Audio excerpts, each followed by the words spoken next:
Good afternoon, everyone.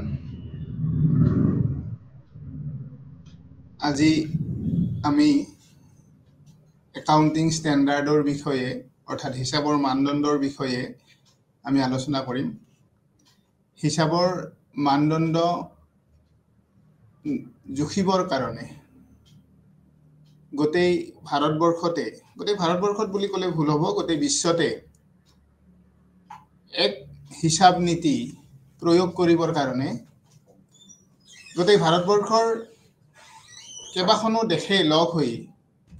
এটা organisation তেওঁলোকে খুলিছে, এখন কমিটি তৈয়াৰ কৰিছে আৰু সেই কমিটিখনৰ নাম হৈছে ইণ্টাৰনেশ্যনেল একাউণ্টিং ষ্টেণ্ডাৰ্ড কমিটি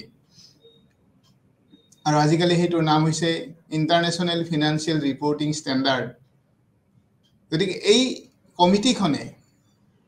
গোটেই বিশ্বতে যাতে হিচাবৰ মানদণ্ডটো একে হয় সেইটো নিৰূপণ কৰিবৰ কাৰণে তেওঁলোকে প্ৰয়োজন অনুসৰি হিচাবৰ কিছুমান নীতি তেওঁলোকে তৈয়াৰ কৰি দিয়ে আৰু সেই গোটেই বিশ্বৰ সেই হিচাবৰ নীতিৰ ওপৰত নিৰ্ভৰ কৰি ভাৰতবৰ্ষতো হিচাবৰ মানদণ্ড নিৰূপণ কৰিবৰ কাৰণে ইণ্ডিয়ান একাউণ্টিং ষ্টেণ্ডাৰ্ড নামেৰে এটা হিচাবৰ নীতি তেওঁলোকে প্ৰস্তুত কৰিছে। এতিয়া ভাৰতবৰ্ষত হিচাবৰ নীতিবোৰ নিৰূপণ কৰিবৰ কাৰণে চেন্ট্ৰেল গভৰ্ণমেণ্টে ভাৰত চৰকাৰে তিনিটা অৰ্গেনাইজেশ্যনক দায়িত্ব দিছে আৰু সেই অৰ্গেনাইজেশ্যন কেইটা হৈছে Indian Companies Act 2013, Income Tax Act 1961 আৰু ICAI Institute of Chartered Accountant of India. গতিকে এই তিনিটা অৰ্গেনাইজেশ্যনক ভাৰতবৰ্ষত সম্পূৰ্ণ দায়িত্ব নিৰূপণ কৰিছে যাতে তেওঁলোকে ভাৰতবৰ্ষৰ কোম্পানীবোৰত প্ৰযোজ্য হোৱাকৈ তেওঁলোকে হিচাবৰ লেনদেনবোৰ সুচাৰুৰূপে লিপিবদ্ধ কৰিবৰ কাৰণে কিছুমান নীতি তৈয়াৰ কৰিব দিছে, কিছুমান মানদণ্ড, কিছুমান ষ্টেণ্ডাৰ্ড তৈয়াৰ কৰিব দিছে আৰু সেই ষ্টেণ্ডাৰ্ডবোৰ তেওঁলোকে বনায়। যদিও এই তিনিটা অৰ্গেনাইজেশ্যনৰ ওপৰত দায়িত্ব প্ৰদান কৰিছে, এই তিনিটা অৰ্গেনাইজেশ্যনৰ ভিতৰত institute of Chartered Accountant of ইণ্ডিয়াক মুখ্যতঃ দায়িত্ব দিছে আৰু institute of Chartered Accountant of ইণ্ডিয়াই হিচাবৰ মানদণ্ডবোৰ ভাৰতবৰ্ষৰ হিচাবৰ মানদণ্ডবোৰ নিৰূপণ কৰিবৰ কাৰণে তেওঁলোকে এখন বোৰ্ড এখন তৈয়াৰ কৰি দিছে আৰু সেই বোৰ্ডখনক একাউণ্টিং ষ্টেণ্ডাৰ্ড বোৰ্ড বুলি কোৱা হয়, ASB বুলি কোৱা হয় শ্বৰ্ট ফৰ্মত, একাউণ্টিং ষ্টেণ্ডাৰ্ড বোৰ্ড। গতিকে এই বোৰ্ডখনে ভাৰতবৰ্ষত যেতিয়া কিছু নিয়মৰ প্ৰয়োজন হয়, কিছু অসুবিধাৰ সন্মুখীন হয় হিচাপৰক্ষকসকলে তেওঁলোকৰ লেনদেনবোৰ লিপিবদ্ধ কৰাৰ ক্ষেত্ৰত, সেই লেনদেনবোৰ লিপিবদ্ধ কৰিবৰ বাবে ASBয়ে ষ্টাডি কৰি অধ্যয়ন কৰি বিভিন্ন অৰ্গেনাইজেশ্যনবোৰ, বিভিন্ন কোম্পানীবোৰ অধ্যয়ন কৰি তেওঁলোকে হিচাবৰ নীতি প্ৰস্তুত কৰে। গতিকে এইখিনি হৈছে আৰম্ভণিৰ কথা। এতিয়া আমি একাউণ্টিং ষ্টেণ্ডাৰ্ডনো কি, আমি সেই বিষয়ে অলপ আলোচনা কৰিম। যে একাউণ্টিং মানদণ্ড হৈছে বিত্তীয় প্ৰতিবেদনৰ বাবে কৰ্তৃত্বশীল মানদণ্ড। বিত্তীয় প্ৰতিবেদনৰ বাবে কৰ্তৃত্বশীল মানদণ্ড মানে হৈছে যে ফিনান্সিয়েল ষ্টেটমেণ্টবোৰ তৈয়াৰ কৰিবৰ কাৰণে প্ৰয়োজন হোৱা কিছুমান নীতি নিয়ম, যাৰ দায়িত্ব আছে, যাৰ লক্ষ্য হৈছে যে হিচাবৰ বিত্তীয় প্ৰতিবেদনবোৰ এক ধৰণৰ হয়, একে নিয়মত বিত্তীয় প্ৰতিবেদনবোৰ প্ৰস্তুত কৰে। তাৰ কাৰণে একাউণ্টিং মানদণ্ড কিছুমান তেওঁলোকে নিৰূপণ কৰি দিয়ে। গতিকে একাউণ্টিং মানদণ্ড হৈছে বিত্তীয় প্ৰতিবেদনৰ বাবে কৰ্তৃত্বশীল মানদণ্ড আৰু সাধাৰণতে স্বীকৃত একাউণ্টিং নীতিৰ প্ৰাথমিক উৎস GAAP। গতিকে জেনেৰেলি একচেপ্টেড একাউণ্টিং প্ৰিন্সিপল অৰ্থাৎ গেপৰ মেইন বেছটোৱে হৈছে চ'ৰ্চটোৱে হৈছে একাউণ্টিং ষ্টেণ্ডাৰ্ড। একাউণ্টিং মানদণ্ডই নিৰ্দিষ্ট কৰে যে লেনদেন আৰু অন্যান্য ঘটনাবোৰ কেনেদৰে বিত্তীয় বিবৃতিত স্বীকৃত জোখা, উপস্থাপন আৰু প্ৰকাশ কৰিব লাগে। অৰ্থাৎ এই হিচাবৰ মানদণ্ডই প্ৰতিখন ব্যৱসায় প্ৰতিষ্ঠানে তেওঁলোকৰ ফিনান্সিয়েল ষ্টেটমেণ্টবোৰ অৰ্থাৎ বিত্তীয় বিবৃতিবোৰ প্ৰস্তুত কৰাৰ সময়ত অৰ্থাৎ trading account profit and loss account বা বেলেঞ্চ শ্বীটত তেওঁলোকে বেলেঞ্চ শ্বীটখন তৈয়াৰ কৰাৰ সময়ত তেওঁলোকে কোনবোৰ ইনফৰমেশ্যন ক'ত লিখিব, কোনবোৰ তথ্য ক'ত লিখিব, বা এই বিভিন্ন লেনদেনবোৰ কেনেদৰে তেওঁলোকে মিজাৰ্ড কৰিব, জুখিব, বা কেনেদৰে প্ৰেজেণ্টেশ্যন কৰিব, অৰ্থাৎ কেনেদৰে তেওঁলোকে উল্লেখ কৰিব আৰু ক'ত লিখিব, বেলেঞ্চ শ্বীটত লিখিব না ইনকাম ষ্টেটমেণ্ট অৰ্থাৎ প্ৰফিট এণ্ড লছত লিখিব, বেলেঞ্চ শ্বীটৰ কোন ছাইডত লিখিব, ডেবিট ছাইড নে ক্ৰেডিট ছাইড অৰ্থাৎ এছেটছ নে লাইবিলিটি ছাইডত লিখিব, বা ইনকাম ষ্টেটমেণ্টৰ ডেবিট ছাইড নে ক্ৰেডিট ছাইডে লিখিব, এইখিনি কথা একাউণ্টিং ষ্টেণ্ডাৰ্ডে বা হিচাপৰ মানদণ্ডই নিৰূপণ কৰি দিয়ে। অৰ্থাৎ তেওঁলোকক এটা গাইডেন্স দিয়ে, এটা নিৰ্দেশাৱলী দিয়ে। একাউণ্টিং ষ্টেণ্ডাৰ্ড হৈছে এক উমৈহতীয়া নীতি, এটা uniform rules, uniform principle. Standard মানদণ্ড আৰু যি প্ৰক্ৰিয়াই বিত্তীয় একাউণ্টিং নীতি আৰু পদ্ধতিৰ আধাৰ নিৰ্ধাৰণ কৰে, যিবোৰে একাউণ্টিং নীতিবোৰ প্ৰস্তুত কৰে। এইটো আমাৰ দেশৰ একাউণ্টিঙৰ এক মুখ্য সংস্থা ICAI অৰ্থাৎ ভাৰতীয় চাৰ্টাৰ্ড একাউণ্টেণ্ট প্ৰতিষ্ঠানৰ দ্বাৰা জাৰি কৰা এক কৰ্তৃত্বশীল বিবৃতি। অৰ্থাৎ কি বুলি কৈছে যে এইটো আমাৰ দেশৰ একাউণ্টিঙৰ এক মুখ্য সংস্থা ICAIৰ দ্বাৰা জাৰি কৰা এক কৰ্তৃত্বশীল বিবৃতি, অৰ্থাৎ এটা ষ্টেটমেণ্ট। ই এটা নিৰ্দিষ্ট ক্ষেত্ৰৰ সৈতে সম্পৰ্কিত একাউণ্টিং সমস্যাৰ সৈতে সম্পৰ্কিত যিটো মানদণ্ডই সমাধান কৰিব বিচাৰে। এই মানদণ্ডবোৰ পেছাধাৰী একাউণ্টিং সংগঠন আৰু নিয়ামক সংস্থাৰ দ্বাৰা বিকশিত আৰু ৰক্ষণাবেক্ষণ কৰা হয়, যেনে আমেৰিকা যুক্তৰাষ্ট্ৰত বিত্তীয় একাউণ্টিং মানক বোৰ্ড আৰু বিশ্বব্যাপী আন্তৰ্জাতিক একাউণ্টিং মানক বোৰ্ড IASB অৰ্থাৎ AFASB আৰু IASB, এই দুইটা অৰ্গেনাইজেশ্যনে আমেৰিকা যুক্তৰাষ্ট্ৰত আৰু ইণ্টাৰনেশ্যনেল অৰ্থাৎ বিশ্বব্যাপী আন্তৰ্জাতিকত এই দুইটা সংস্থাই একাউণ্টিং অৰ্থাৎ হিচাপৰ মানদণ্ডবোৰ প্ৰস্তুত কৰাৰ ক্ষেত্ৰত গুৰুত্বপূৰ্ণ ভূমিকা লয়। কনচেপ্ট অফ একাউণ্টিং ষ্টেণ্ডাৰ্ড অৰ্থাৎ একাউণ্টিং ষ্টেণ্ডাৰ্ডৰ বেচিছটো কি, কনচেপ্টটো কি, বেছটো কি, যে একাউণ্টিং মানদণ্ড হৈছে বিত্তীয় প্ৰতিবেদনৰ বাবে কৰ্তৃত্বশীল মানদণ্ড আৰু সাধাৰণতে স্বীকৃত একাউণ্টিং নীতিৰ প্ৰাথমিক উৎস। একাউণ্টিং মানদণ্ডই নিৰ্দিষ্ট কৰে যে লেনদেন আৰু অন্যান্য ঘটনাবোৰ কেনেদৰে বিত্তীয় বিবৃতিত স্বীকৃত জোখা উপস্থাপন আৰু প্ৰকাশ কৰিব লাগে। অৰ্থাৎ একাউণ্টিং ষ্টেণ্ডাৰ্ড হৈছে এনেকুৱা কিছুমান নীতি, এনেকুৱা কিছুমান নিয়ম, যিবোৰ নীতি বা নিয়মে ব্যৱসায় প্ৰতিষ্ঠান এখনৰ বিত্তীয় লেনদেনবোৰ নিৰূপণ কৰাত, বিত্তীয় লেনদেনবোৰ লিপিবদ্ধ কৰাৰ ক্ষেত্ৰত সহায় কৰে, গাইড কৰে, নিৰ্দেশ দিয়ে, আৰু বিত্তীয় বিবৃতিবোৰ প্ৰস্তুত কৰাৰ সময়ত তেওঁলোকে কোনটো ইনফৰমেশ্যন, কোনটো তথ্য কোনখন বিবৃতিত লিখিব, অৰ্থাৎ whether it will be recorded in the income statement or balance sheet, that will be guided by the accounting standard to the accountant. গতিকে how it will be recorded and where it will be shown, disclosed, that will be guided by the accounting standard to the all accountants. গতিকে এইটোৱে হৈছে accounting ষ্টেণ্ডাৰ্ডৰ concept অৰ্থাৎ ধাৰণা। Nature of accounting standard অৰ্থাৎ accounting ষ্টেণ্ডাৰ্ডৰ প্ৰকৃতি বুলি ক'লে কি বুজিম, ইয়াৰ নেচাৰটো কেনেকুৱা ধৰণৰ কাম কাজ কৰে একাউণ্টিং ষ্টেণ্ডাৰ্ডে, সেইখিনিৰ বিষয়ে আমি আলোচনা কৰিম। যে আলোচনা ত্যাগ কৰাৰ আধাৰত আমি ক'ব পাৰোঁ যে একাউণ্টিং প্ৰক্ৰিয়াৰ ক্ষেত্ৰত একাউণ্টিং মানদণ্ড হৈছে নিৰ্দেশনা, একনায়ক, সেৱা প্ৰদানকাৰী আৰু হাৰমনাইজাৰ। অৰ্থাৎ একাউণ্টিং ষ্টেণ্ডাৰ্ড হৈছে বিত্তীয় বিবৃতিবোৰ প্ৰস্তুত কৰাৰ ক্ষেত্ৰত তেওঁলোকে এনেকুৱা এটা প্ৰক্ৰিয়াৰ জৰিয়তে দি হিচাপৰ লেনদেনবোৰ তেওঁলোকে প্ৰস্তুত কৰিব, মানে লিপিবদ্ধ কৰিব, যাতে এই প্ৰক্ৰিয়াৰ দ্বাৰাই এটা নিৰ্দিষ্ট মানদণ্ড তেওঁলোকে বজাই ৰাখিব পাৰে। অৰ্থাৎ ইণ্টাৰনেশ্যনেল ষ্টেণ্ডাৰ্ডত বা ইণ্ডিয়ান ষ্টেণ্ডাৰ্ড মানি চলি হিচাপৰ লেনদেনবোৰ লিপিবদ্ধ কৰি বিত্তীয় বিবৃতিবোৰ প্ৰস্তুত কৰিলে এটা ইণ্টাৰনেশ্যনেল লেভেলত বা নেশ্যনেল লেভেলত এটা মানদণ্ড এটা নিৰূপণ কৰা হয়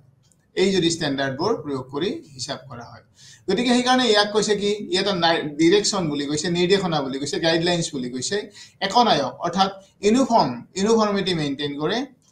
যিবোৰে নেকি আপোনাৰ মানে সেৱা প্ৰভাইড কৰে ছাৰ্ভিচ প্ৰদান কৰে আৰু হাৰমনাইজাৰ মানে একত্ৰীকৰণ কৰাৰ ক্ষেত্ৰত হিচাপৰ মানদণ্ডবোৰে এক গুৰুত্বপূৰ্ণ দায়িত্ব বহন কৰে অৰ্থাৎ পৃথিৱীৰ সকলোবোৰ দেশতে যাতে এক ধৰণৰ একে ধৰণে হিচাপবোৰ প্ৰস্তুত কৰে বা বিত্তীয় লেনদেনবোৰ হিচাপৰ বহীত প্ৰস্তুত কৰাৰ সময়ত তেওঁলোকে হিচাপৰ বহীত লিপিবদ্ধ কৰাৰ সময়ত সেই হিচাপৰ মানদণ্ডবোৰ ব্যৱহাৰ কৰি যদি প্ৰস্তুত কৰে তেতিয়াহ'লে বিত্তীয় বিবৃতিবোৰ আপোনাৰ হেৰি হ'ব এই একে ধৰণৰ হ'ব ইউনিফৰ্ম হ'ব অৰ্থাৎ হাৰমনাইজেশ্যন হ'ব একাউণ্টেণ্টসকলৰ বাবে নিৰ্দেশনা হিচাপে কাম কৰে অৰ্থাৎ একাউণ্টিং ষ্টেণ্ডাৰ্ডবোৰৰ অন্য এটা নেচাৰ হৈছে কি বা ফিচাৰ হৈছে কি যে ইয়ে একাউণ্টেণ্টসকলক এটা নিৰ্দেশ দিয়ে এটা ডিৰেকশ্যন দিয়ে কিছুমান গাইডলাইনছ দিয়ে তেওঁলোকক কোনটো লেনদেন কেনেধৰণে তেওঁলোকে লিপিবদ্ধ কৰিব কেতিয়া লিপিবদ্ধ কৰিব আৰু ফিনান্সিয়েল ষ্টেটমেণ্টৰ কোনখন ষ্টেটমেণ্টত তেওঁলোকে এইটো ডিছক্ল'জ কৰিব দেখুৱাব কিমান টকা দেখুৱাব ইত্যাদি কথাখিনি একাউণ্টিং ষ্টেণ্ডাৰ্ডে একাউণ্টেণ্টবোৰক গাইড কৰিব গতিকে যিহেতুকে একাউণ্টেণ্টবোৰে অৰ্থাৎ হিচাপৰক্ষকসকলে হিচাপৰ লেনদেনবোৰ লিপিবদ্ধ কৰিবৰ সময়ত যদি এই একাউণ্টিং ষ্টেণ্ডাৰ্ডবোৰ তেওঁলোকে ব্যৱহাৰ কৰে তেতিয়াহ'লে তেওঁলোকে কোনো ধৰণৰ সমস্যাৰ সন্মুখীন নহয় তেওঁলোকে ধুনীয়াকৈ কোনো অসুবিধা নোপোৱাকৈ লেনদেনবোৰ হিচাপৰ বহীত লিপিবদ্ধ কৰিব পাৰিব আৰু তেনেদৰে লেনদেনবোৰ হিচাপৰ বহীত লিপিবদ্ধ কৰি বিত্তীয় বিবৃতিবোৰ যদি প্ৰস্তুত কৰে তেতিয়াহ'লে বিত্তীয় বিবৃতিবোৰ সকলোৱে বুজি পোৱা ধৰণৰ হ'ব বা বিত্তীয় বিবৃতিবোৰে এক ইউনিফৰ্মিটি অৰ্থাৎ এক নীতি ফ'ল' কৰি প্ৰস্তুত কৰাৰ কাৰণে পৃথিৱীৰ সকলোবোৰ দেশৰ সকলোবোৰ ব্যৱসায় প্ৰতিষ্ঠানৰ বিত্তীয় বিবৃতিবোৰ একে ধৰণৰ হ'ব অৰ্থাৎ সকলোৱে বুজি পোৱা হ'ব এখন দেশৰ পৰা যদি আমাৰ ভাৰতবৰ্ষত যদি ফৰেন কোম্পানী কিছুমান আহি তেওঁলোকে ব্যৱসায় কৰে তেতিয়াহ'লে সেই ফৰেন কোম্পানীবোৰৰ হিচাপো আমাৰ হিচাপতে মানে যিহেতুকে একেই হ'ব তেওঁলোকেও একে ধৰণে হিচাপৰ প্ৰস্তুত কৰিব আৰু তাত তেওঁলোকৰ তেতিয়া কোনো ধৰণৰ অসুবিধাৰ সন্মুখীন নহয় এইটো প্ৰথম কথা দ্বিতীয়তে হৈছে সেৱা প্ৰদানকাৰী হিচাপে সেৱা আগবঢ়াওক অৰ্থাৎ একাউণ্টিং ষ্টেণ্ডাৰ্ডবোৰে এটা ছাৰ্ভিচ প্ৰভাইডিং অৰ্গেনাইজেশ্যনৰ দৰে বা এটা ছাৰ্ভিচ প্ৰভাইডাৰ হিচাপে তেওঁলোকে কাম কৰে কিয়নো যে এই ষ্টেণ্ডাৰ্ডবোৰ ওলোৱাৰ ফলত ষ্টেণ্ডাৰ্ডবোৰ ক্ৰিয়েট কৰাৰ ফলত একাউণ্টেণ্টবোৰে সেই ষ্টেণ্ডাৰ্ডবোৰ ব্যৱহাৰ কৰি যেতিয়া তেওঁলোকে হিচাপবোৰ প্ৰস্তুত কৰিব বা লেনদেনবোৰ লিপিবদ্ধ কৰি হিচাপবোৰ প্ৰস্তুত কৰিব তেতিয়াহ'লে সেই হিচাপৰ বিবৃতিবোৰ ফিনান্সিয়েল ষ্টেটমেণ্টবোৰে এটা নিৰ্দিষ্ট মানদণ্ড তেওঁলোকে বজাই ৰাখিব পাৰে বা তেতিয়া কোনো ধৰণৰ ভুল নহয় বা ইউজাৰবোৰেও তেতিয়া তেওঁলোকে সহজে তেওঁলোকে বুজি পাব ইউজাৰবোৰে ফিনান্সিয়েল ষ্টেটমেণ্টবোৰ পঢ়া শুনা কৰি তেওঁলোকে ধৰিব পাৰিব গতিকে ইয়াক এটা সেৱা হিচাপে তেওঁলোকে সেৱা আগবঢ়োৱা হিচাপে কাম কৰে একনায়ক হিচাপে কাম কৰে তাৰ অৰ্থটো হ'ল কি যে একাউণ্টিং ষ্টেণ্ডাৰ্ডবোৰ যদি ইউজ কৰি ব্যৱসায়ৰ বিত্তীয় বিবৃতিবোৰ প্ৰস্তুত কৰে তেতিয়াহ'লে তেওঁলোকে একনায়ক অৰ্থাৎ serve as a service provider তেওঁলোকে সেৱা আগবঢ়োৱাৰ হিচাপে কাম কৰে ইউনিফৰ্মিটি তেওঁলোকে মেইনটেইন কৰিব পাৰিব তেওঁলোকে হৈছে ওৱান অৰ্গেনাইজেশ্যন যিটো অৰ্গেনাইজেশ্যনে যিবোৰ ষ্টেণ্ডাৰ্ড প্ৰস্তুত কৰে সেই ষ্টেণ্ডাৰ্ডবোৰ হিচাপৰ বহীত লেনদেনবোৰ লিপিবদ্ধ কৰাৰ সময়ত যদি প্ৰয়োগ কৰে তেতিয়াহ'লে তেওঁলোকে সেই বিত্তীয় বিবৃতিবোৰে এটা ইউনিফৰ্মিটি মেইনটেইন কৰিব অৰ্থাৎ সকলোৱে আটাইবোৰ প্ৰতিষ্ঠানৰ বিত্তীয় বিবৃতিবোৰ একে ধৰণৰ হ'ব আৰু একেবাৰে শেষৰটো হৈছে নেচাৰ হৈছে হাৰমনাইজাৰ হিচাপে কাম কৰে অৰ্থাৎ একত্ৰীকৰণ হিচাপে কাম কৰে অৰ্থাৎ যেতিয়া পৃথিৱীৰ সকলোবোৰ দেশৰ ব্যৱসায় প্ৰতিষ্ঠানবোৰে একাউণ্টিং ষ্টেণ্ডাৰ্ডবোৰ ব্যৱহাৰ কৰি হিচাপৰ বহীবোৰ প্ৰস্তুত কৰে বা ব্যৱসায়ৰ লেনদেনবোৰ লিপিবদ্ধ কৰি হিচাপৰ বহীবোৰ প্ৰস্তুত কৰে তেতিয়া প্ৰতিখন ব্যৱসায় প্ৰতিষ্ঠানৰ পৃথিৱীৰ সকলোবোৰ দেশৰ ব্যৱসায় প্ৰতিষ্ঠানবোৰৰ হিচাপবোৰ অৰ্থাৎ বেলেন্স শ্বীটবোৰ বা প্ৰফিট এণ্ড লছ একাউণ্টবোৰ একে ধৰণৰ হ'ব বা সকলোৱে বুজি পোৱা হ'ব এখন দেশৰ মানুহে আন এখন দেশৰ ব্যৱসায়ৰ হিচাপবোৰো তেওঁলোকে পৰীক্ষা কৰিব পাৰিব বা সহজতে বুজি পোৱা ধৰণৰ হ'ব সেইকাৰণে ইয়াক কৈছে হাৰমনাইজাৰ হিচাপে কাম কৰে অৰ্থাৎ act as a harmoniser accounting ষ্টেণ্ডাৰ্ডবোৰে তেনেকুৱা ধৰণৰ কাম কৰে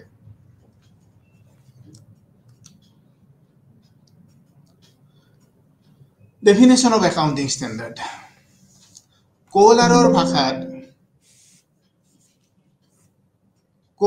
ভাষাত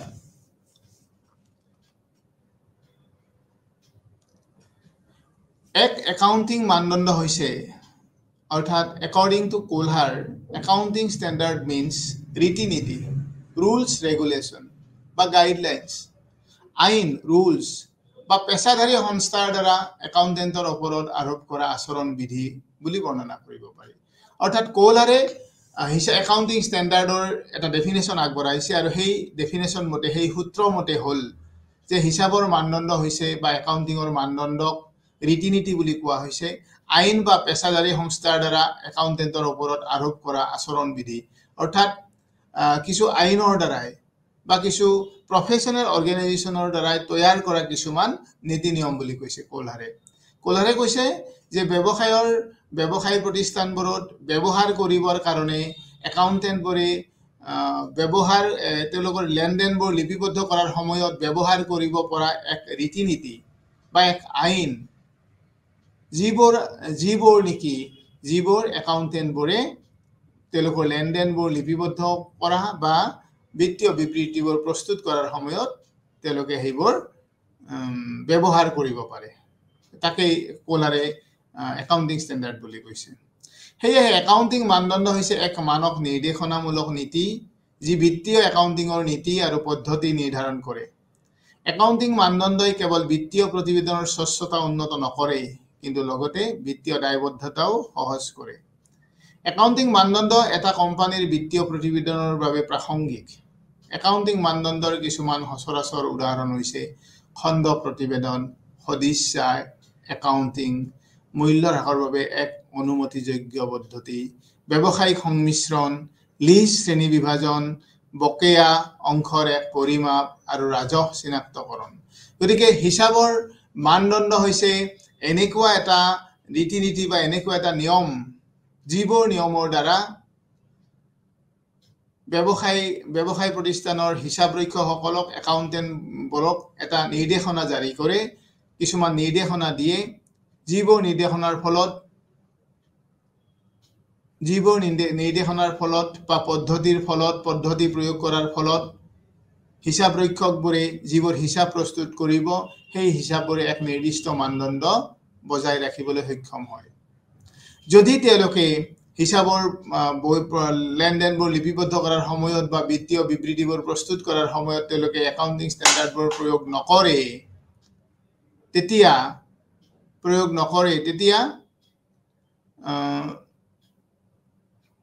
হিচাপৰ বিবৃতিবোৰে এক ইউনিফৰ্মিটি নীতি বজাই ৰাখিব নোৱাৰিব ফলত কি হ'ব ফলত প্ৰতিখন দেশৰ বা প্ৰতিটো অৰ্গেনাইজেশ্যনৰ বিত্তীয় বিবৃতিবোৰ বেলেগ ধৰণৰ হ'ব সহজতে বুজি পোৱা ধৰণৰ নহ'ব সেয়ে কৈছে একাউণ্টিং মানদণ্ডৰ কিছুমান সচৰাচৰ উদাহৰণ হৈছে খণ্ড প্ৰতিবেদন সদিচ্ছা একাউণ্টিং মূল্য হ্ৰাসৰ বাবে এক অনুমতিযোগ্য পদ্ধতি ব্যৱসায়িক সংমিশ্ৰণ লিজ শ্ৰেণী বিভাজন বকেয়া অংশৰ এক পৰিমাপ আৰু ৰাজহ চিনাক্তকৰণ হৈছে একাউণ্টিং ষ্টেণ্ডাৰ্ডৰ দ্বাৰা এইখিনি কৰিবলৈ সক্ষম হয় বেনিফিটছ অফ একাউণ্টিং ষ্টেণ্ডাৰ্ড অৰ্থাৎ একাউণ্টিং ষ্টেণ্ডাৰ্ড যদি ব্যৱসায় প্ৰতিষ্ঠানবোৰৰ একাউণ্টেণ্টসকলে প্ৰয়োগ কৰি হিচাপৰ লেনদেনবোৰ লিপিবদ্ধ কৰিলে তেওঁলোকে কিছুমান সুবিধা লাভ কৰে কিছুমান লাভালাভ তেওঁলোকে পায় যেনে কি পায় যে একাউণ্টিং মানদণ্ড হৈছে একাউণ্টিঙৰ একাউণ্টিং পৃথিৱীৰ শাসনকৰ্তা কৰ্তৃপক্ষ অৰ্থাৎ ইয়ে পৃথিৱীৰ যিমানবোৰ একাউণ্টেণ্ট আছে সেই একাউণ্টেণ্টবোৰক তেওঁলোকে কি কৰে শাসন কৰে অৰ্থাৎ গাইড কৰে ডিৰেকশ্যন দিয়ে নিৰ্দেশ দিয়ে ই নিশ্চিত কৰে যে সম্ভাৱ্য বিনিয়োগকাৰীসকলক প্ৰদান কৰা তথ্য কোনো ধৰণে বিভ্ৰান্তিকৰ নহয় অৰ্থাৎ কি বুলি কৈছে যে একাউণ্টিং ষ্টেণ্ডাৰ্ডবোৰ প্ৰয়োগ কৰি যদি হিচাপৰ বহীপত্ৰবোৰ নথিপত্ৰবোৰ প্ৰস্তুত কৰে আৰু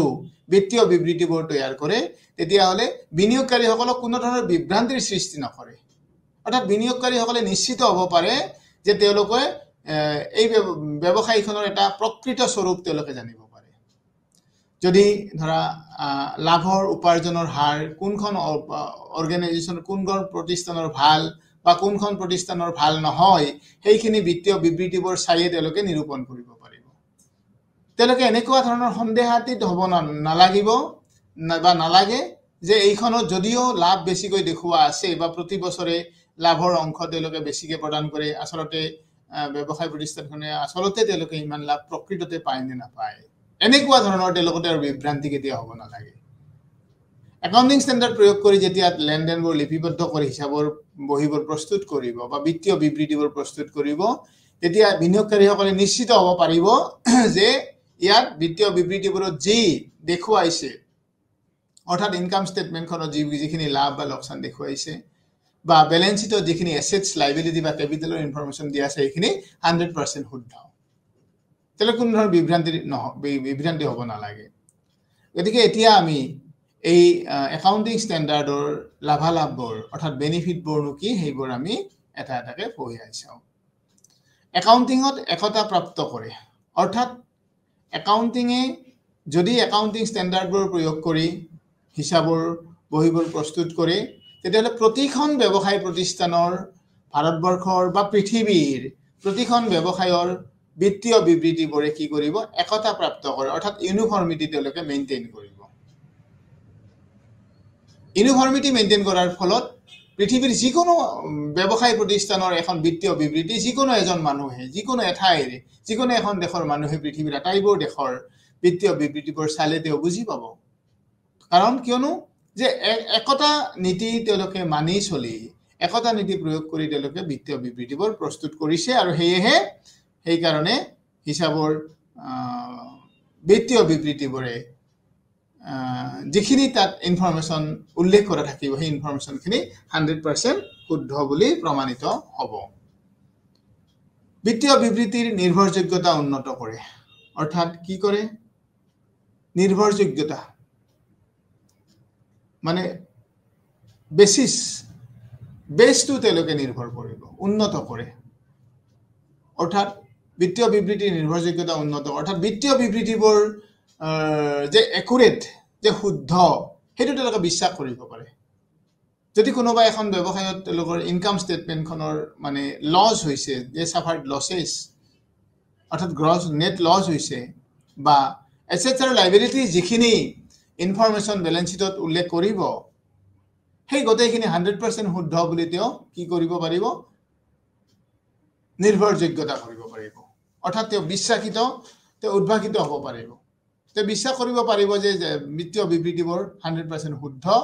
আৰু তেওঁ তাত সেইমতে তেওঁ সিদ্ধান্ত ল'ব পাৰিব সেইকাৰণে বিত্তীয় বিবৃতিৰ নিৰ্ভৰযোগ্য সেইকাৰণে বিত্তীয় বিবৃতিবোৰ কি হয় একাউণ্টিং ষ্টেণ্ডাৰ্ডবোৰ ব্যৱহাৰ কৰি বিত্তীয় বিবৃতিবোৰ প্ৰস্তুত কৰিলে তাৰ এক্সেপ্টেন্সটো বাঢ়ে অৰ্থাৎ মানুহে প্ৰয়োগ কৰিব পাৰে বিশ্বাস কৰিব পাৰে যে এইখন 100% শুদ্ধ ইয়াত এই বিত্তীয় বিবৃতিবোৰ কেতিয়াও মানে বিভ্ৰান্তিকৰ সৃষ্টি নহয় বিভ্ৰান্তিত নপৰিব বা মিসগাইডেড নহব ইনভেষ্টৰবোৰে নেক্সট প্ৰবঞ্চনা আৰু একাউণ্টিং মেনিপুলেশ্যন প্ৰতিৰোধ কৰে কি কৰে ফ্ৰড এণ্ড চিটিংটো ইয়াত কৰিব নোৱাৰিব যেতিয়া বিত্তীয় বিবৃতিবোৰ একাউণ্টিং ষ্টেণ্ডাৰ্ড প্ৰয়োগ কৰি প্ৰস্তুত কৰিব তেতিয়া বিত্তীয় বিবৃতিবোৰে কি হ'ব 100% শুদ্ধতা তেওঁলোকে লাভ কৰিব তাত কোনো ধৰণৰ মেনিপুলেশ্যন নহ'ব বা চিটিং নহ'ব ফ্ৰড এণ্ড চিটিং কেতিয়াও নহ'ব কোনেও ঠগাব নোৱাৰিব ৰং ৰিপ্ৰেজেণ্টেশ্যন তাত প্ৰেজেণ্ট কৰিব নোৱাৰিব ৰংলি তাত ইনফৰমেশ্যন প্ৰেজেণ্ট কৰিব নোৱাৰিব গতিকে ইত্যাদি কামবোৰ তেওঁলোকে কৰিব পাৰিব অডিটৰসকলক সহায় কৰে একাউণ্টিং ষ্টেণ্ডাৰ্ডৰ অন্য এটা লাভজনক দিশ হৈছে যে একাউণ্টিং ষ্টেণ্ডাৰ্ডে অডিটৰসকলক কি কৰিব সহায় কৰিব অডিটৰসকলক সহায় কৰিব মানে অডিটৰসকলে যেতিয়া তেওঁলোকৰ হিচাপৰ বহীবোৰ চেক কৰিব তৈয়াৰ কৰিবলৈ সক্ষম হ'ব তেতিয়া তেওঁলোকে নিশ্চিত হ'ব যে এইটো 100% যদি এইটো নিয়ম ফলো কৰি বিত্তীয় বিবৃতিবোৰ প্ৰস্তুত কৰাৰ ফলত বিত্তীয় বিবৃতিবোৰ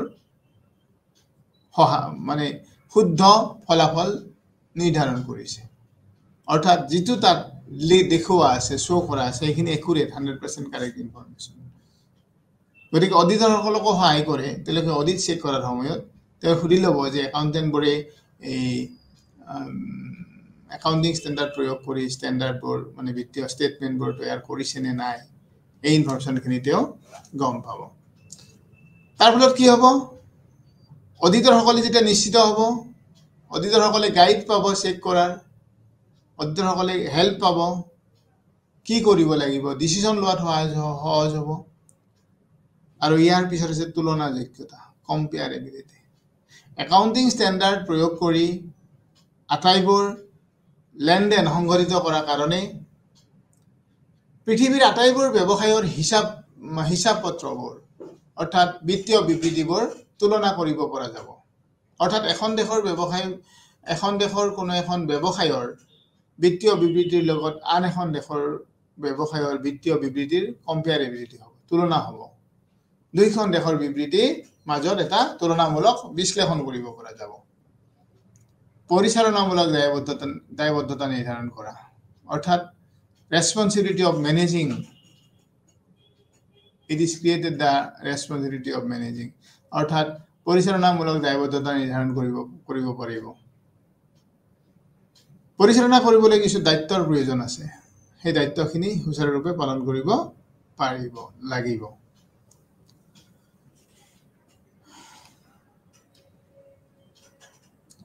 procedure for issuing accounting standard issue কৰিবৰ কাৰণে কিছুমান পদ্ধতি কিছুমান প্ৰসেস কিছুমান স্টেপ কিছুমান মানি চলিব লাগিব একাউন্টিং মানদণ্ড নিৰ্ধাৰণ প্ৰক্ৰিয়াত নিম্নলিখিত পদক্ষেপবোৰ আছে কিছুমান পদক্ষেপ ল'ব লাগিব সেই পদক্ষেপবোৰ হ'ল ASBৰ বিস্তৃত বিষয়বোৰ চিনাক্ত কৰা আৰু প্ৰাথমিক খচৰা প্ৰস্তুত কৰা অৰ্থাৎ একাউন্টিং ষ্টেণ্ডাৰ্ডবোৰে বিত্তীয় বিবৃতিবোৰ একাউন্টিং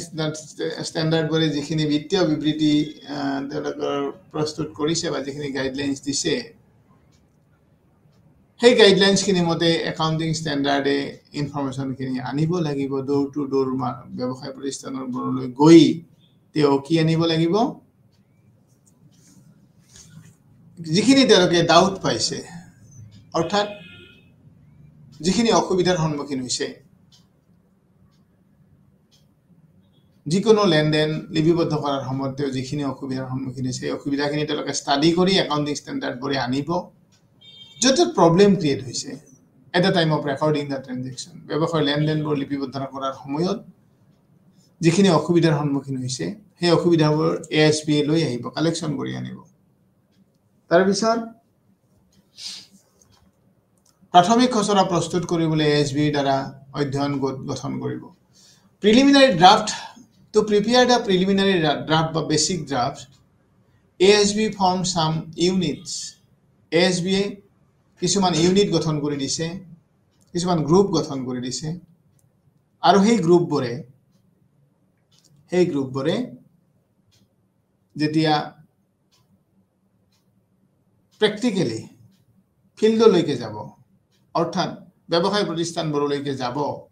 একাউন্টেণ্টবোৰক লগ কৰিব আৰু সুধিব যে আপোনালোকে কি কেনেকুৱা ধৰণৰ লেনদেনবোৰ কিবা অসুবিধাৰ সন্মুখীন হৈছে নে কিবা নতুন লেনদেন আহিছে নে যদি কিবা নতুন লেনদেন আহিছে তেতিয়াহ'লে এই লেনদেনবোৰ লিপিবদ্ধ কৰাৰ ক্ষেত্ৰত কিবা অসুবিধা পাইছে নেকি আপোনালোকে এইখিনি কথা তেওঁ চালি জাৰি চাব বা সুধি গৈ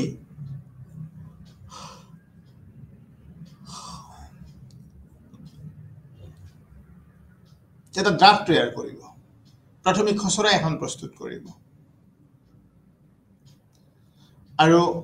এই অধ্যয়ন গোটবোৰে যিখিনি ইনফৰমেশ্যন আনিব আনি সেইখিনি সংগ্ৰহ কৰি তেওঁলোকে আকৌ বিস্তৃতভাৱে তেওঁলোকে আলোচনা কৰিব এতিয়া এই প্ৰক্ৰিয়াবোৰ অৰ্থাৎ একাউণ্টিঙৰ মানদণ্ড প্ৰস্তুত কৰাৰ বাবে যিখিনি পদ্ধতি আছে সেই পদ্ধতিখিনি আমি এতিয়া বিতংভাৱে আলোচনা কৰোৱা হ'ব একাউণ্টিং মানদণ্ডৰ প্ৰয়োজনীয়তা নিৰ্ধাৰণ প্ৰথম হৈছে why we should prepare the accounting standard and how accounting standard what standard will be possessed by the accounting standard accounting standard বোৰে কেনেকুৱা ধৰণৰ মানদণ্ড এটা তেওঁলোকে বৰ্তাই ৰাখিব তাৰ এটা সিদ্ধান্ত ল'ব লাগিব ফাৰ্ষ্ট তাৰ অধ্যয়ন গোট গঠন কৰা এটা ষ্টাডি গ্ৰুপ তেওঁলোকে তৈয়াৰ কৰি দিব লাগিব আৰু সেই ষ্টাডি গ্ৰুপত কেইবাটাও মেম্বাৰ থাকিব কেইবাটাও সদস্য হ'ব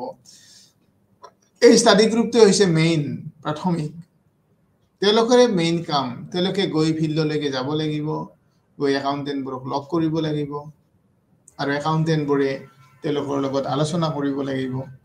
কেনেকুৱা ধৰণৰ সমস্যাৰ সন্মুখীন হৈছে লেনদেনবোৰ লিপিবদ্ধ কৰাৰ সময়ত কেনেকুৱা ধৰণৰ অসুবিধা হৈছে আৰু সেই অসুবিধাবোৰ তেওঁলোকে নোট ডাউন কৰি আনিব লাগিব তাৰপিছত এনেদৰে সেই ষ্টাডি গ্ৰুপবিলাকে যেতিয়া অৰ্থাৎ অধ্যয়ন গোটবোৰে যেতিয়া তেওঁলোকৰ সেই এৰিয়াটোৰ বিভিন্ন অৰ্গেনাইজেশ্যনবোৰক লগ কৰি তাৰ পৰা কথোপকথনবোৰ মানে তেওঁলোকে ৰেকৰ্ড কৰি আনিব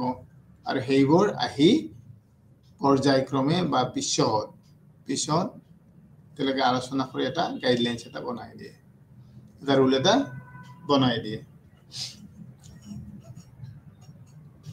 এখন খচৰা এখন প্ৰস্তুত কৰিব মানদণ্ডৰ খচৰা প্ৰস্তুত কৰিব অৰ্থাৎ এখন ড্ৰাফ্ট এখন তেওঁলোকে তৈয়াৰ কৰিব কিছুমান তাত কি শব্দ তাত অন্তৰ্ভুক্ত হ'ব কেনেকুৱা ধৰণৰ শব্দ প্ৰয়োগ হ'ব ইত্যাদি কথাবোৰ তাত উল্লেখ থাকিব খচৰা বিশ্লেষণ কৰা হৈছে খচৰাটো প্ৰস্তুত কৰাৰ পিছত সেই ড্ৰাফ্টখন তেওঁলোকে এনালাইচিছ কৰিব তেওঁলোকে এনালাইচিছ কৰিবৰ কাৰণে সেই ড্ৰাফ্টখন তেওঁলোকে পঠাই দিব ক'ত পঠাই দিব বিভিন্ন একাউণ্টেণ্টবোৰলৈকে পঠাই দিব চাৰ্টাৰ্ড একাউণ্টেণ্টবোৰলৈকে পঠাই দিব অডিটৰবোৰলৈকে পঠাই দিব আৰু তেওঁলোকে তাত ভালদৰে পুংখানুপুংখভাৱে অৰ্থাৎ ডিটেইলভাৱে তাৰ সেইটো অধ্যয়ন কৰিব চাব আৰু অধ্যয়ন কৰাৰ পিছত যদি কিবা মডিফিকেশ্যন থাকে তেতিয়াহ'লে মডিফিকেশ্যনৰ কাৰণে তেওঁলোকে আগবঢ়াই দিব কমিটিখনে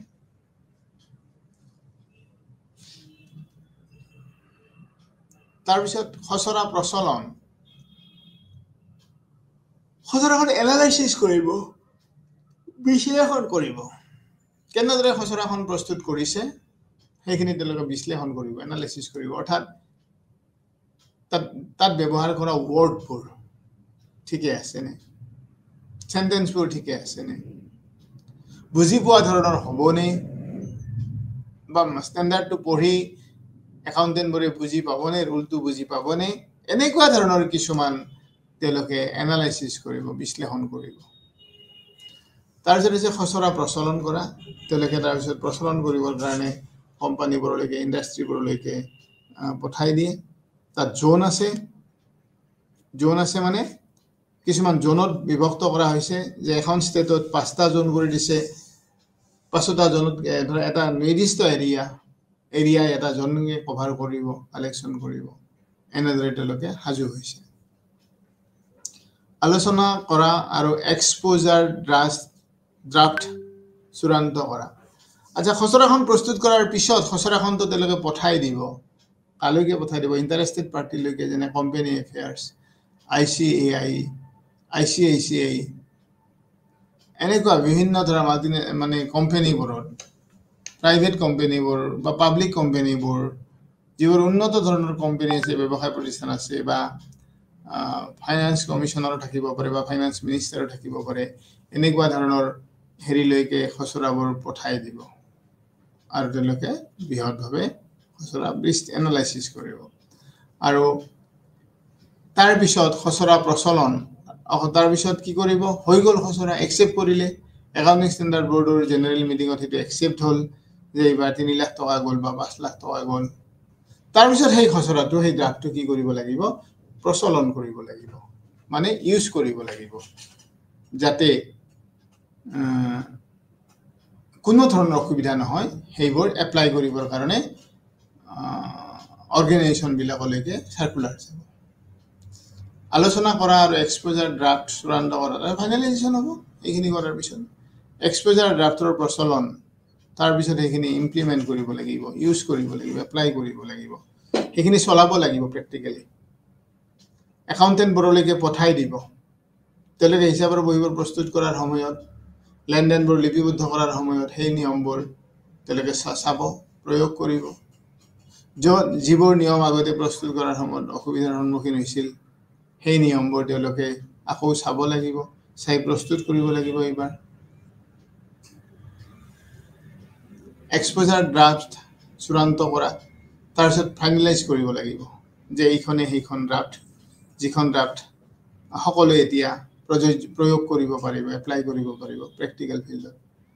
একাউণ্টিং মানদণ্ড সংশোধন আৰু জাৰি কৰা অৰ্থাৎ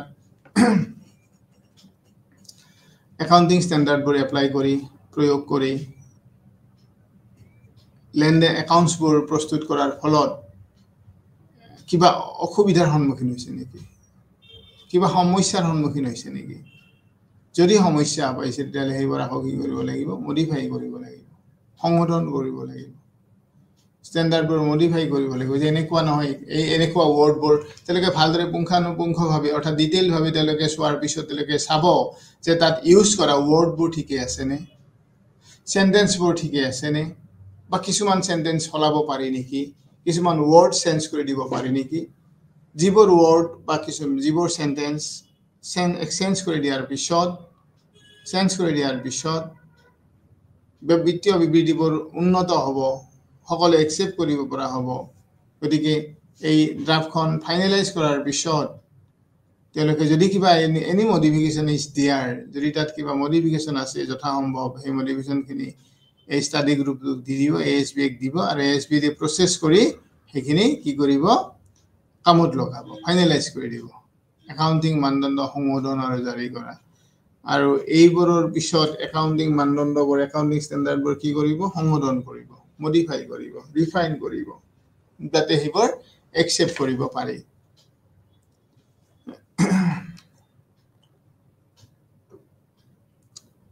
ইয়াৰ পিছত আহিল লিমিটেশনছ অফ একাউণ্টিং ষ্টেণ্ডাৰ্ডৰ সীমাবদ্ধতা অৰ্থাৎ একাউণ্টিং ষ্টেণ্ডাৰ্ডবোৰৰ ব্যৱহাৰ কৰাৰ ফলত যদিও আমি বহুত সুবিধা পাওঁ ইউনিফৰ্মিটি মেইনটেইন কৰোঁ তথাপিও সেই পদ্ধতিবোৰ ছাৰ মই সেই ইগনোৰ ক্লাছত আছোঁ ছাৰ হেৰি 12টা এটা 20ত শেষ হ'ব ছাৰ ক্লাছটো 12টা পাম ছাৰ যাম ছাৰ মই হ'ব ছাৰ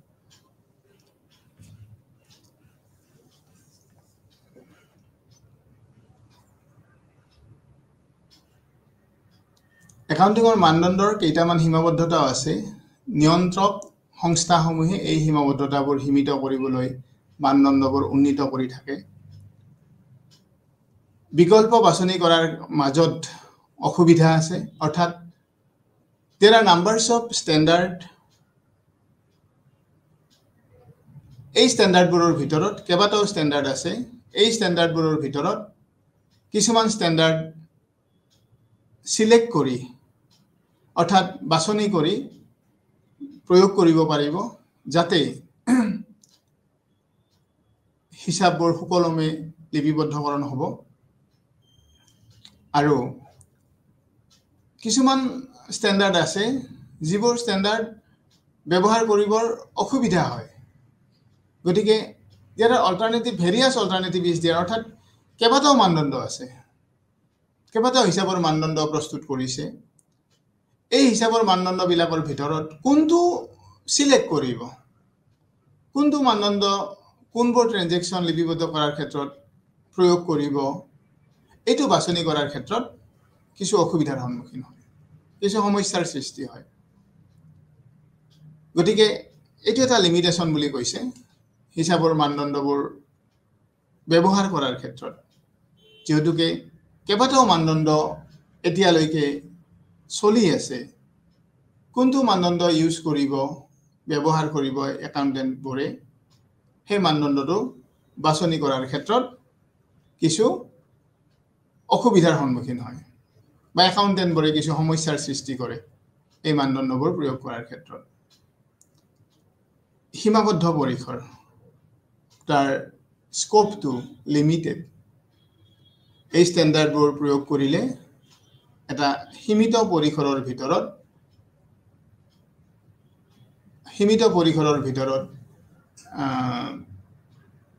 প্ৰয়োগ কৰিব লাগিব তাত বাহিৰে বাকি সাইডত এটো প্ৰয়োগ কৰিব নোৱাৰে অৰ্থাৎ লিমিটেশনস আছে অসুবিধা আছে সীমাবদ্ধ আছে তাৰ স্কোপটো সীমিত অৰ্থাৎ এটা ষ্টেণ্ডাৰ্ড কেবাটাও লেনদেন লিপিবদ্ধ কৰাৰ ক্ষেত্ৰত ব্যৱহাৰ কৰিব নোৱাৰে গতিকে ইয়াৰ পৰিসৰ একেবাৰে সীমিত পৰিসৰ গতিকে ইয়াৰ যেনেকুৱাকে সুবিধা আছে হিচাপৰ মানদণ্ডবোৰ প্ৰস্তুত কৰাৰ ক্ষেত্ৰত যেনেকুৱা সুবিধাবোৰ আছে তাৰ লগে লগে কিছুমান অসুবিধাৰ সমস্যা আছে আৰু সেই অসুবিধাবোৰ এনেকুৱা আমি আলোচনা কৰিলো যে বিকল্প বাছনি কৰাৰ ক্ষেত্ৰত অসুবিধা পাব সীমাবদ্ধ পৰিসৰ বা এনেকুৱা বিভিন্ন একাউণ্টেণ্টবোৰে বিভিন্ন ধৰণৰ সমস্যাৰ সন্মুখীন হয় কেতিয়াবা কিছুমান এনেকুৱা ধৰণৰ হয় যে কোনটো ষ্টেণ্ডাৰ্ড ইউজ কৰিব আসলতে ষ্টেণ্ডাৰ্ডবোৰ তাত প্ৰয়োগ নকৰিলেও হলহেতেন কৰিব কৰাৰ ফলত ৰিজাল্টটো কি হ'ব এনেকুৱা ধৰণৰ বিভিন্ন সমস্যাৰ সন্মুখীন হয় বা তাত বহুত লিমিটেশনস আছে next objectives of accounting standard একাউন্টিংক প্ৰায়ে ব্যৱসায়ৰ ভাষা বুলি গণ্য কৰা হয় অৰ্থাৎ একাউন্টিং স্ট্যান্ডাৰ্ডৰ উদ্দেশ্যবোৰ কি কি একাউন্টিংক প্ৰায়ে ব্যৱসায়ৰ ভাষা বুলি গণ্য কৰা হয় কিয়নো ই কোম্পানীৰ বিত্তীয় স্থিতি আনক যোগাযোগ কৰে আৰু প্ৰতিটো ভাষাৰ দৰে কিছুমান বাক্য বিন্যাস আৰু ব্যাকৰণৰ নিয়ম আছে ইয়াতো একেই সত্য একাউন্টিংৰ ক্ষেত্ৰত এই নিয়মবোৰ হৈছে একাউন্টিংৰ মানদণ্ড সেইবোৰ হৈছে এখন দেশত হিসাব আৰু প্ৰতিবেদনৰ বাবে নিয়ম আৰু নিয়মৰ পৰিকাঠামো আহক আমি এই মানদণ্ডবোৰ গঠন কৰাৰ মুখ্য উদ্দেশ্যবোৰ চাওঁ আহক অৰ্থাৎ একাউন্টিং স্ট্যান্ডার্ড যে উলিয়াইছে ইন্টারন্যাশনাল একাউন্টিং স্ট্যান্ডার্ড বোর্ড বা ইন্ডিয়ান একাউন্টিং স্ট্যান্ডার্ড বোর্ড বা ইন্টারন্যাশনাল একাউন্টিং স্ট্যান্ডার্ড কমিটিয়ে বা ইন্ডিয়ান একাউন্টিং স্ট্যান্ডার্ড কমিটিয়ে বা IFRS এই যে একাউন্টিং স্ট্যান্ডাৰ্ডবোৰ উলিয়াইছে হিসাবৰ একাউন্টেন্টবোৰে ব্যৱহাৰ কৰিবৰ বাবে তাৰ কিছুমান উদ্দেশ্য আছে সেই উদ্দেশ্যবোৰৰ ভিতৰত প্ৰথমটো হৈছে মুখ্য লক্ষ্য হৈছে বিত্তীয় বিবৃতিৰ নিৰ্ভৰযোগ্যতা উন্নত কৰা অৰ্থাৎ একাউন্টিং স্ট্যান্ডাৰ্ডৰ ফাৰ্স্ট অবজেক্টিভটোৱে হৈছে প্ৰথম বা প্ৰধান অবজেক্টিভটোৱে হৈছে বিত্তীয় বিবৃতিৰ নিৰ্ভৰযোগ্যতা উন্নত কৰা বিত্তীয় বিবৃতিবোৰ যাতে একসেপ্টেন্সটো বাঢ়ি যায় সকলোৱে যাতে সহজতে গ্ৰহণ কৰিব পাৰে একসেপ্ট কৰিব পাৰে হেতুৱে হৈছে প্ৰথম লক্ষ্য যাতে কোনো ধৰণৰ বিভ্ৰান্তিৰ সৃষ্টি নহয় ইনভেষ্টৰ বিলাকে বিনিয়োগকাৰী সকলে যাতে ফুল পথে পৰিচালিত নহয় তেওঁলোকে বিত্তীয় বিবৃতিবোৰ পৰিচালনা কৰি চাই এনালাইসিস কৰি বিশ্লেষণ কৰি তেওঁলোকৰ এটা সিদ্ধান্ত যাতে ল'ব পাৰে বা তেওঁলোকৰ বিশ্লেষণত যাতে কোনো ধৰণৰ ভুল নহয় উজুতি খাব নালাগে মিসগাইডেড নহয় তাৰ প্ৰতি লক্ষ্য ৰাখি বিত্তীয় বিবৃতিবোৰ প্ৰস্তুত যাতে কৰিব পাৰে সেই উদ্দেশ্যৰে একাউন্টিং স্ট্যান্ডাৰ্ডবোৰ তৈয়াৰ কৰিছে গতিকে মুখ্য উদ্দেশ্য হৈছে নিৰ্ভৰযোগ্যতা উন্নত কৰা ফিনান্সিয়েল ষ্টেটমেন্টৰ অৰ্থাৎ একসেপ্টেন্সটো ইনক্ৰিজ কৰা এতিয়া কাৰণ ব্যৱহাৰকাৰীসকলে তেওঁলোকৰ ওপৰত নিৰ্ভৰ কৰিব পৰা মানদণ্ড অনুসৰণ কৰি বিত্তীয় বিবৃতি দিব লাগিব অৰ্থাৎ ইউজাৰবোৰে যাতে ফিনান্সিয়েল ষ্টেটমেন্টবোৰ ইউজ কৰি তেওঁলোকে ডিসিশন ল'ব পাৰে আৰু ডিসিশনটো যাতে ইনফৰমেশন বিলাক যাতে একুৰেট হয় শুদ্ধ হয় বিত্তীয় বিবৃতিবোৰত উল্লেখ কৰা তথ্যবোৰ যাতে 100% শুদ্ধ হয় সেই কাৰণে শুদ্ধ কৰিবৰ কাৰণে একাউণ্টিং ষ্টেণ্ডাৰ্ডবোৰ উলিয়াই দিছে আৰু এই একাউণ্টিং ষ্টেণ্ডাৰ্ডবোৰ প্ৰয়োগ কৰি হিচাপ ৰক্ষকসকলে যাতে বিত্তীয় বিবৃতিবোৰ প্ৰস্তুত কৰিব বিত্তীয় বিবৃতিবোৰ প্ৰস্তুত কৰিলে বিত্তীয় বিবৃতিবোৰৰ গ্ৰহণযোগ্যতা বাঢ়িব 100% শুদ্ধ হ'ব তাৰ মানদণ্ড উন্নত হ'ব এতিয়া তেওঁলোকে জানে যে এই মানদণ্ডবোৰ অনুসৰণ নকৰিলে কোম্পানীবোৰৰ বাবে গুৰুতৰ পৰিণাম হ'ব পাৰে অৰ্থাৎ যদি একাউণ্টিং ষ্টেণ্ডাৰ্ডবোৰ যদি ইউজ কৰি বিত্তীয় বিবৃতিবোৰ প্ৰস্তুত নকৰে হিচাপ ৰক্ষকসকলে তেতিয়াহ'লে কি হ'ব বিত্তীয় বিবৃতিবোৰৰ মানদণ্ড একেবাৰে বেয়া হ'ব আৰু ইউজাৰবোৰে মিছগাইডেড হ'ব ইনফৰমেশ্যনবোৰ একুৰেট নহ'ব মেনিপুলেশ্যন হ'ব পাৰে ডাটাবোৰ ইনফৰমেশ্যনবোৰ তথ্যবোৰ সেয়েহে মুখ্য লক্ষ্য হৈছে যে একাউণ্টেণ্টবোৰে তেওঁলোকৰ লেনদেনবোৰ লিপিবদ্ধ আৰু বিত্তীয় বিবৃতি প্ৰস্তুত কৰাৰ সময়ত যাতে বিত্তীয় হিচাপৰ মানদণ্ডবোৰ প্ৰয়োগ কৰি বিত্তীয় বিবৃতিবোৰৰ মানদণ্ডও উন্নত কৰে সেইটোৱে হৈছে মুখ্য উদ্দেশ্য প্ৰথম উদ্দেশ্য তাৰপিছত তুলনাযোগ্যতা পাৰে অৰ্থাৎ দ্বিতীয় উদ্দেশ্যটো হৈছে যে যদি একাউণ্টেণ্টবোৰে হিচাপ ৰক্ষকবোৰে বিত্তীয় বিবৃতি প্ৰস্তুত কৰাৰ সময়ত হিচাপৰ মানদণ্ডবোৰ ব্যৱহাৰ কৰে তেতিয়াহ'লে পৃথিৱীৰ সকলোবোৰ দেশৰ ব্যৱসায় প্ৰতিষ্ঠানবোৰৰ বিত্তীয় বিবৃতিবোৰ একে ধৰণৰ হ'ব তেওঁলোকে এটা ইউনিফৰ্মিটি বজাই ৰাখিব পাৰিব আৰু যদি বিত্তীয় বিবৃতিবোৰ একে ধৰণৰ হয় এটা এক নীতি অনুসৰণ কৰি যেতিয়া বিত্তীয় বিবৃতিবোৰ প্ৰস্তুত কৰিব তেতিয়া বিত্তীয় বিবৃতিবোৰ অবভিয়াছলি স্পষ্টভাৱে একে ধৰণৰ হ'ব আৰু যদি একে ধৰণৰ হয় বিত্তীয় বিবৃতিবোৰ তেতিয়াহ'লে ইউজাৰবোৰে বিভিন্ন অৰ্গেনাইজেশ্যনৰ বিভিন্ন ব্যৱসায় প্ৰতিষ্ঠানৰ বিভিন্ন দেশৰ হওক বা এখন দেশৰ ভিতৰতে থকা বিভিন্ন প্ৰতিষ্ঠানবোৰৰ ব্যৱসায় প্ৰতিষ্ঠানবোৰৰ বিত্তীয় বিবৃতিবোৰৰ মাজত তেওঁলোকে এটা কম্পেয়াৰ কৰিব পৰা গুণ থাকিব তুলনা কৰিব পৰা হ'ব পাৰিব আৰু তুলনা কৰিলে তেওঁলোকে চাব পাৰিব যে কোনখন ব্যৱসায়ৰ বিত্তীয় বিবৃতিত কাৰ আয় বেছি কাৰ ইনকাম বেছি কোনখন ব্যৱসায়ত ইনকাম বা লছ হৈছে কোনখন ব্যৱসায়ত লাভ হৈছে বা এছেটছ কিমান আছে লাইবিলিটি কিমান আছে বা তুলনামূলকভাৱে কোনখন ব্যৱসায়ৰ ৰেট অফ ডিভিডেণ্ড লাভাংশৰ হাৰটো বেছি বা কোনখন ব্যৱসায়ৰ কম বা লিকুইডিটি পজিশ্যনটো কেনেকুৱা শৰ্ট টাৰ্ম লিকুইডিটি পজিশ্যনটো কেনেকুৱা লং টাৰ্ম ফিনান্সিয়েল পজিশ্যন কেনেকুৱা rate of repayment of loan বা ডেট ৰিপেমেণ্ট কৰাৰ হাৰটো কেনেকুৱা ইত্যাদি কথাবোৰ জানিব পাৰিব তুলনা কৰিব পাৰিব যদিহে একাউণ্টিং ষ্টেণ্ডাৰ্ডবোৰৰ প্ৰয়োগ কৰি বিত্তীয় বিবৃতিবোৰ প্ৰস্তুত কৰে তেতিয়া বিত্তীয় বিবৃতিবোৰ ব্যৱহাৰকাৰীসকলে প্ৰয়োগ কৰি তেওঁলোকে ইয়াৰ পৰা তেওঁলোকে নিশ্চিত হ'ব পাৰিব যে কোনখন ব্যৱসায়ত কেনেকুৱা ধৰণে ইনফৰমেশ্যনবোৰ ৰিপ্ৰেজেণ্ট কৰিছে অৰ্থাৎ তেওঁলোকে চাইয়ে তেওঁলোকৰ সিদ্ধান্তবোৰ ল'ব পাৰিব কোনখন ব্যৱসায়ত তেওঁলোকে তেওঁলোকৰ টকা পইচা বিনিয়োগ কৰিব ইয়াৰ পিছত তৃতীয়টো হৈছে ই একাউণ্টিং আঁচনিৰ এটা সংহতি প্ৰদান কৰিব বিচাৰে য'ত প্ৰয়োজনীয় প্ৰকাশ ৰিক অন্তৰ্ভুক্ত থাকে ই একাউণ্টিং আঁচনিৰ এক সংহতি প্ৰদান কৰিব বিচাৰে সংহতি ইউনিফৰ্মিটি ইউনিটি এই কথাখিনি একাউণ্টিঙে এই আঁচনিৰ জৰিয়তে দিয়ে আঁচনি মানে এই চিষ্টেমটোৰ জৰিয়তে দিয়ে অৰ্থাৎ একাউণ্টিং ষ্টেণ্ডাৰ্ডবোৰৰ জৰিয়তে দি তেওঁলোকে বিত্তীয় বিবৃতিবোৰ প্ৰস্তুত কৰিলে তাত প্ৰয়োজনীয় যিখিনি ইনফৰমেশ্যন থাকে সেইখিনি লৈ ইউজাৰবোৰে ব্যৱহাৰকাৰী পক্ষবোৰে তেওঁলোকৰ নিজৰ সিদ্ধান্ত লোৱাত সহায় হ'ব বা ব্যৱহাৰ কৰিব পাৰে প্ৰয়োগ কৰিব পাৰে ইম্পৰ্টেঞ্চ অফ একাউণ্টিং ষ্টেণ্ডাৰ্ড অৰ্থাৎ হিচাপৰ মানদণ্ডবোৰ প্ৰয়োগ কৰিলে তাৰ গুৰুত্ব কি একাউণ্টিং ষ্টেণ্ডাৰ্ডৰ ইম্পৰ্টেঞ্চ কেনেকুৱা তেওঁলোকৰ গুৰুত্ব কেনেকুৱা গুৰুত্ব যে সমগ্ৰ একাউণ্টিং প্ৰণালীত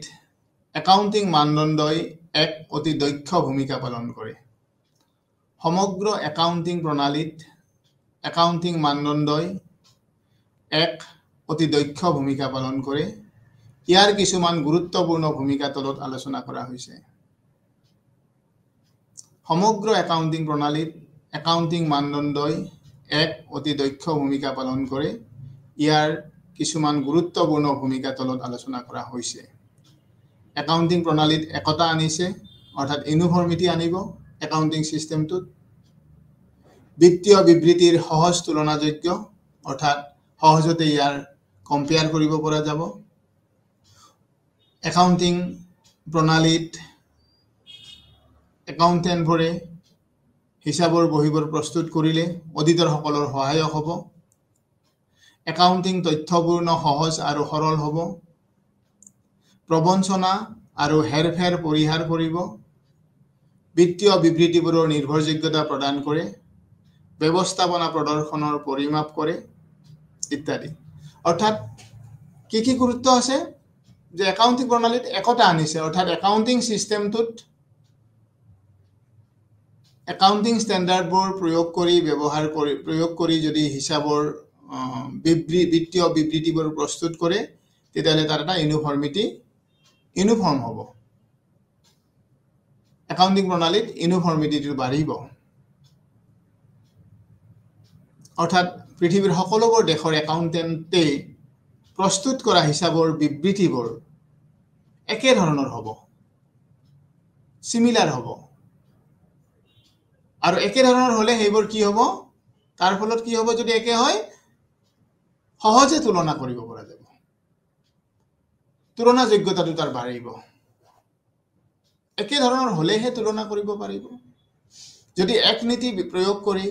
বিত্তীয় বিবৃতিবোৰ প্ৰস্তুত কৰে, তেতিয়াহ'লে বিত্তীয় বিবৃতিবোৰ কম্পেয়াৰ কৰিব পাৰিব ইউজাৰবোৰে।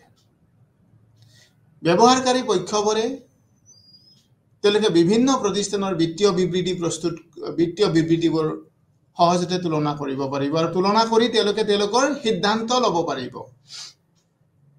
যে তেওঁলোকে যদি প্ৰফিটেবিলিটিটো চায়, দুখন বা তিনিখন ব্যৱসায়ৰ মাজত তেওঁলোকে যদি লাভৰ হাৰটো চায়, লভ্যাংশৰ হাৰটো চায়, তেতিয়াহ'লে লভ্যাংশৰ কোনখন প্ৰতিষ্ঠানত লাভৰ পৰিমাণটো বাঢ়িছে, কোনখন প্ৰতিষ্ঠানত লাভটো কমিছে, সেইটো তেওঁ নিশ্চিত হ'ব পাৰিব। আৰু সেইমতে তেওঁৰ ডিচিশ্যন ল'ব পাৰিব। তেওঁ ইনভেষ্ট কৰিব পাৰিব। তেওঁ যদি বিনিয়োগ কৰিব বিচাৰে, তেতিয়াহ'লে বিনিয়োগ কৰিব পাৰিব। বা কোনোবাই যদি ক্ৰেডিটৰসকলে তেওঁলোকৰ ক্ৰেডিট হেৰিটো চাব পাৰিব। অৰ্থাৎ তেওঁলোকে যদি ক্ৰেডিট চেল কৰে, তেতিয়াহ'লে তেওঁলোকক সময়মতে তেওঁলোকৰ টকাখিনি ঘূৰাই দিব পাৰিবনে নোৱাৰে। বা বেংকাৰ্ছে তেওঁলোকক লোন দিয়াৰ ক্ষেত্ৰত তেওঁলোকে সিদ্ধান্ত ল'ব পাৰিব। তেওঁলোকৰ ৰিপেমেণ্ট চিডিউলটো যদি চায়, অৰ্থাৎ তেওঁলোকে পৰিশোধ কৰাৰ হাৰটো যদি চায়, পৰীক্ষা কৰে, তেতিয়া তেওঁলোকে নিশ্চিত হ'ব পাৰিব যে লোন দিলে লোনটো ৰিপেমেণ্ট হ'বনে নহয়, সহজতে পৰিহাৰ হ'বনে নহয়, সেইখিনি কথা জানিব পাৰিব। একাউণ্টিং তথ্যপূৰ্ণ, সহজ আৰু সৰল কৰে। একাউণ্টিঙে ইনফৰমেশ্যনবোৰ ইজি কৰিব বা সৰল কৰিব, চিম্পুল কৰিব। একাউণ্টিং ষ্টেণ্ডাৰ্ড ইউজ কৰাৰ ফলত ইনফৰমেশ্যনবোৰ চিম্পুল হ'ব, কমপ্লেক্স নহ'ব, সকলোৱে বুজি পোৱা হ'ব, সহজ হ'ব আৰু চিম্পুল, সকলোৱে বুজি পোৱা হ'ব। ইনফৰমেশ্যনবোৰ তথ্যপূৰ্ণ হ'ব। যিখিনি তথ্য তাত অন্তৰ্ভুক্ত হ'ব বিত্তীয় বিবৃতিবোৰত, সেই বিত্তীয় বিবৃতিৰ তথ্যবোৰ কি হ'ব? মিনিংফুল হ'ব, স্পষ্ট হ'ব, সহজে বুজি পোৱা হ'ব। প্ৰবঞ্চনা আৰু হেৰফেৰ পৰিহাৰ কৰে। তাত চিটিং নহ'ব, খেলি মেলি নহ'ব, হেৰফেৰ নহ'ব, ফ্ৰডটো কমিব, ফ্ৰড নহ'ব তাত, অৰ্থাৎ চিটিং নহ'ব, হেৰফেৰ নহ'ব, সেইবোৰ নাইকিয়া কৰি দিব। একাউণ্টিং ষ্টেণ্ডাৰ্ড প্ৰয়োগ কৰি যদি বিত্তীয় বিবৃতিবোৰ প্ৰস্তুত কৰে, তেতিয়াহ'লে তাত কি নাথাকিব? মেনিপুলেশ্যন নাথাকিব। মেনিপুলেশ্যন কৰিব নোৱাৰিলে তাত কি কৰিব নোৱাৰিব? ফ্ৰড নহ'ব, চিটিং নহ'ব, নিয়মমতে যাব, নিয়মত যি আহে সেইখিনি হ'ব। বিত্তীয় বিবৃতিবোৰৰ নিৰ্ভৰযোগ্যতা প্ৰদান কৰে, সেই ডিপেণ্ডেঞ্চটো বাঢ়িব। বিশ্বাসযোগ্যতাটো বাঢ়িব ডিপেন্ড কৰিব পাৰিব ফিনান্সিয়েল ষ্টেটমেণ্টবোৰ ডিপেন্ড কৰিব পাৰিব নিৰ্ভৰযোগ্য হ'ব আৰু ব্যৱস্থাপনা প্ৰদৰ্শনৰ পৰিমাপ কৰে অৰ্থাৎ মেনেজমেণ্টত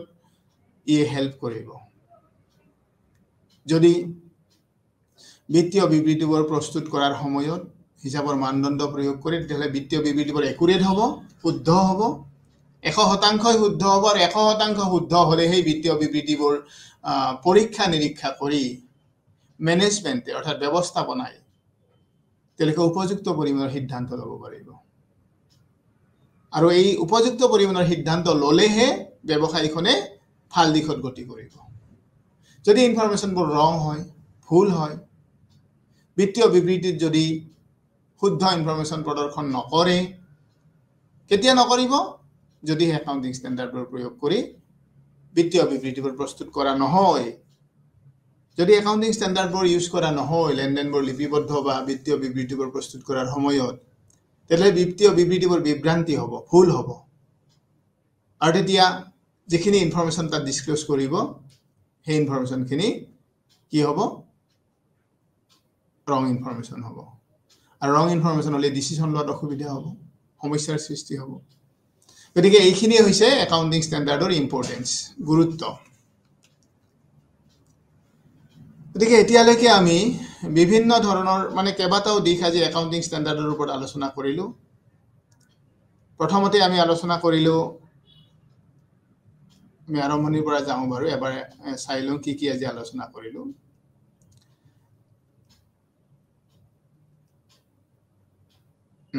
আজি প্ৰথমতে আমি ফাৰ্ষ্ট আলোচনা কৰিলোঁ কি যে একাউণ্টিং ষ্টেণ্ডাৰ্ড কি হোৱাট ইজ একাউণ্টিং ষ্টেণ্ডাৰ্ড অৰ্থাৎ হিচাপৰ মানদণ্ড কি এই হিচাপৰ মানদণ্ডৰ কেনেকৈ আহিলে কি আহিলে ক'ৰ পৰা আহিলে কেতিয়া কেতিয়া এইটো প্ৰয়োগ কৰা হয় এইবোৰ প্ৰয়োগ কৰিলে কি হ'ব ব্যৱসায় প্ৰতিষ্ঠানৰ লাভালাভ কি বা ইউজাৰবোৰৰ লাভালাভ কি এই একাউণ্টিং ষ্টেণ্ডাৰ্ডবোৰ কোনে উলিয়াইছে প্ৰথমতে আমি আৰম্ভণিৰ পেজটোত আমি এইটো জানিব পাৰিলোঁ তাৰপিছত আমি শিকিলোঁ concept of accounting standard accounting ষ্টেণ্ডাৰ্ডৰ ধাৰণাটো কি মানে কি কিহৰ উৎস এইটো যে গেপৰ উৎস আমি এইখিনি কথা আলোচনা কৰিলোঁ একাউণ্টিং প্ৰিন্সিপলবোৰ যে গেপবোৰ জেনেৰেলি একচেপ্টেড একাউণ্টিং প্ৰিন্সিপলবোৰ যে একাউণ্টিং ষ্টেণ্ডাৰ্ডৰ ওপৰত বেছ কৰিয়ে তৈয়াৰ কৰা হৈছে সেই কথাটো আমি জানিব পাৰিলোঁ একাউণ্টিং ষ্টেণ্ডাৰ্ডবোৰৰ পৰাই জেনেৰেলি একাউণ্টিং প্ৰিন্সিপলবোৰৰ হিচাপৰ নীতিবোৰৰ সৃষ্টি হৈছে আৰু সেই হিচাপৰ নীতিবোৰে ব্যৱসায় প্ৰতিষ্ঠানৰ ট্ৰেনজেকশ্যনবোৰৰ মিজাৰ্ড কৰাৰ ক্ষেত্ৰত লিপিবদ্ধ কৰাৰ ক্ষেত্ৰত আৰু প্ৰেজেণ্টেশ্যন উপস্থাপন কৰাৰ ক্ষেত্ৰত ক'ত উপস্থাপন কৰিব সেইটো গাইডলাইনছ কৰে সেইটোকে কনচেপ্টখিনি বুলি কোৱা হৈছে নেক্সট আছে nature of accounting standard accounting ষ্টেণ্ডাৰ্ডে কি বস্তু সামৰি লয় কেনেকুৱা ধৰণৰ কামখিনি কৰে এই ষ্টেণ্ডাৰ্ডবোৰনো কেনেকুৱা ক্ষেত্ৰত ব্যৱহাৰ কৰে ইয়াৰ কাম কি ক'ত ব্যৱহাৰ হ'ব কোনে বনায় কি কৰে এনেকুৱা কথাখিনি আমি জানিব পাৰিলোঁ নেচাৰ তাৰপিছত ডেফিনেশ্যন অফ একাউণ্টিং ষ্টেণ্ডাৰ্ড এই ডেফিনেশ্যন অফ একাউণ্টিং ষ্টেণ্ডাৰ্ড বুলি কোৱাতে